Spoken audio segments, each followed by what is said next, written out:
Wondering what to pack for your next flight? Packing can be stressful. Being asked to repack or remove personal belongings at the airport can be even more stressful. For safety and security reasons, there are restrictions on the carriage of some items by air. Noting the following 3 categories of items can help you pack it right for your flight. Explosive, flammable, corrosive or poisonous items, firearms and weapons should not be packed in any of your baggage.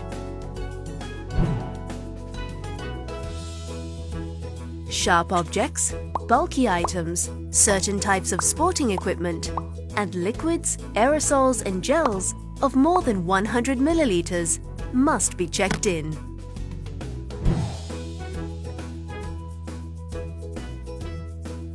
Liquids, aerosols and gels kept in containers of not more than 100 milliliters each that fit into a transparent, resealable plastic bag with a maximum capacity of 1 liter that is completely closed are allowed in your hand carry baggage. Up to 2 spare batteries for your portable electronic devices should be individually packed to prevent short circuits and hand carried, not checked in. If in doubt, please check with your airline before your flight. So remember, for a smoother travel experience, pack it right for your flight.